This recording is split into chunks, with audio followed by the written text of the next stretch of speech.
Hello बच्चों, स्वागत है आप सभी का संस्कृत की हमारी इस कक्षा में। बच्चों, आज हम लोग पढ़ेंगे लिंग बोधा।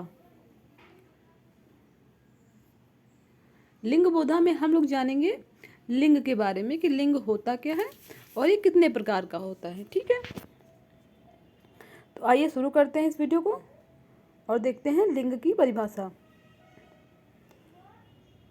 लिंग का अर्थ होता है जेंडर, ठीक है, और बोधा मतलब उसका ज्ञान, उसके बारे में जानना। तो हम लोग लिंग के बारे में जानेंगे, ठीक है। इस चैप्टर का यही मतलब है। जिस शब्द से किसी व्यक्ति या वस्तु के स्त्री, पुरुष या अन्य रूप में होने का पता चलता है उसे लिंग कहते हैं। संस्कृत भाषा में 3 लिंग होते हैं: पुल्लिंग, स्त्रीलिंग तथा नपुंसक लिंग। परिभाषा क्या है? जिस शब्द से किसी व्यक्ति या वस्तु के स्त्री, पुरुष या अन्य रूप में होने का पता चले, मतलब जिस शब्द से ये पता चल जाए कि ये स्त्री है, या फिर पता चले ये पुरुष है, या पता चले कि ना तो स्त्री है ना पुरुष है, ठीक है, इस बात का जिससे पता चले उसे लिंग कहते हैं, ठीक है। और हमारी संस्कृत में लिंग 3 प्रकार के होते हैं। कौन कौन से? पुल्लिंग, स्त्रीलिंग तथा नपुंसक लिंग, ठीक है। तो अब हम इन तीनों को एक एक करके जानते हैं। सबसे पहले पुल्लिंग। पुल्लिंग क्या होता है? जिस शब्द से पुरुष जाति का बोध होता है उसे पुल्लिंग कहते हैं, ठीक है।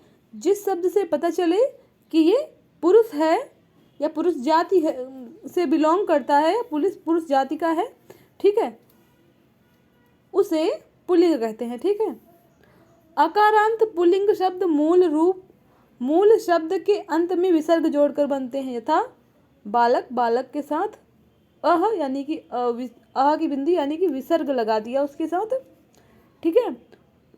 ये जोड़ के बनाया जाता है क्या? अकारांत पुल्लिंग शब्द, ठीक है। आप लोग शब्द के प्रकार पढ़ चुके हैं उनके, अकारांत, इकारांत, उकारांत शब्द। तो अकारांत आप लोग जानते हैं कि जिन शब्दों के अंत में छोटा आ हो वो अकारांत होते हैं। तो यहाँ पे बालका में क में छोटा आ है, ठीक है। आपको ये भी पता है कि कोई भी व्यंजन पूर्ण नहीं होता है जब उस सभी जो व्यंजन होते हैं उनमें एक स्वर समाहित होता है, छोटा आ समाहित होता है, ठीक है। अगर उसमें स्वर ना हो यानी कि स्वरहीन व्यंजन को हम लोग हलंत लगा के लिखते हैं। तो संस्कृत में अकारांत पुल्लिंग शब्द विसर्ग, उनके अंत में विसर्ग जोड़ के बनते हैं। जैसे बालक में विसर्ग लगाया, बालका हो गया, ठीक है। अब यहाँ पे अकारांत पुल्लिंग शब्दों के कुछ उदाहरण दिए हुए हैं पिक्चर सहित, इनको हम लोग देख लेते हैं। इसमें पहला है नरः, हिंदी में नर होता है, विसर्ग लगाया, संस्कृत में नरा हो गया। बालकः, शिक्षकः, छात्रः, सूर्यः, सिंहः, नृपः, हंसः, पर्वतः, मृगः, मृग मीन्स होता है हिरन, ठीक है। कुक्कुटः, कुक्कुटा मीन्स होता है मुर्गा। जनकः, जनका मीन्स होता है पिता। देवः, देवा मीन्स होता है देवता।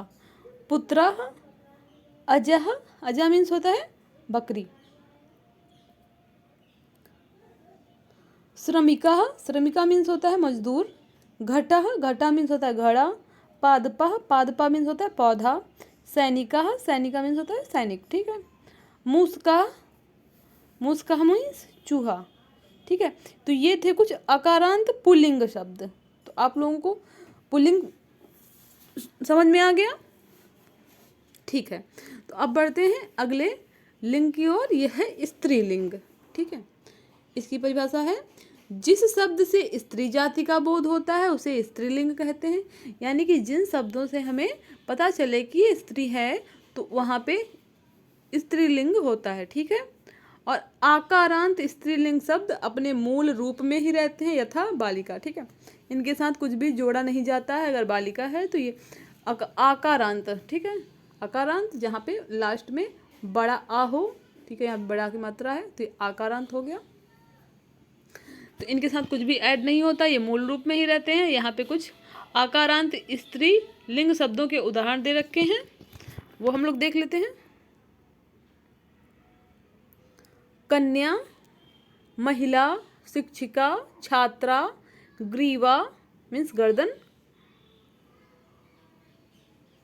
लता अजा बकरी, शाखा डाल है, तुला तराजू, मूसिका चुहिया,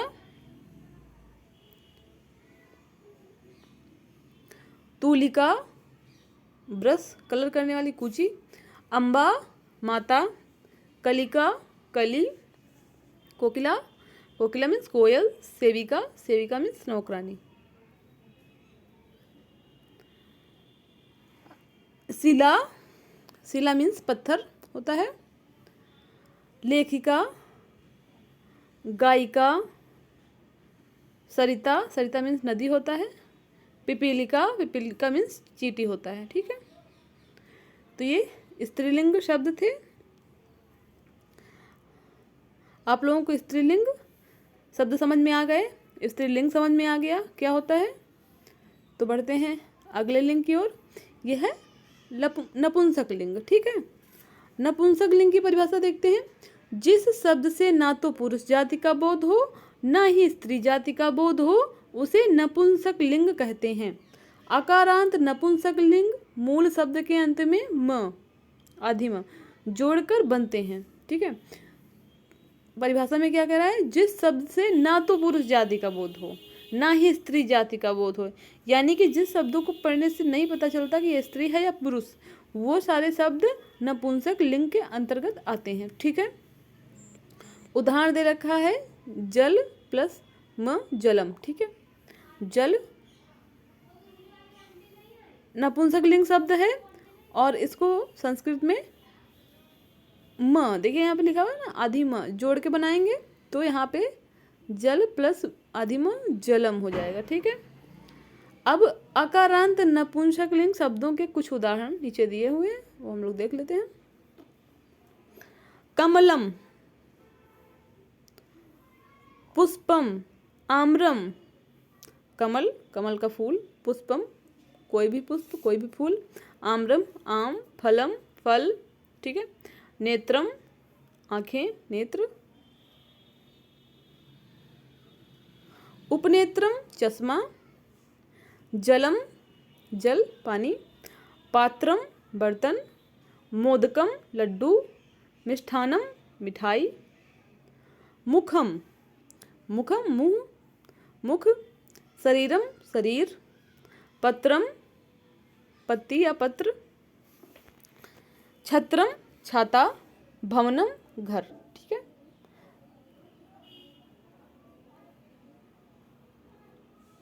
दुग्धम दूध, पुस्तकम किताब, कंदुकम गेंद, वस्त्रम कपड़े। ठीक है, तो बच्चों ये था हमारा लिंग बोधा चैप्टर और इसके अंतर्गत हमने लिंग की परिभाषा और उसके प्रकार, ठीक है, लिंग के प्रकार पुल्लिंग, स्त्रीलिंग और नपुंसक लिंग पढ़ा। ठीक है, आशा है कि आप लोगों को ये चैप्टर क्लियर हो गया होगा, समझ में आ गया होगा।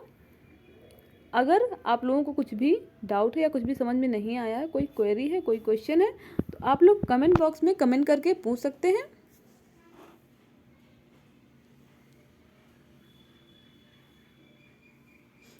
आपको हमारा यह वीडियो कैसा लगा कमेंट करके ज़रूर बताइएगा। मिलते हैं अपने अगली क्लास में, तब तक के लिए बाय बाय।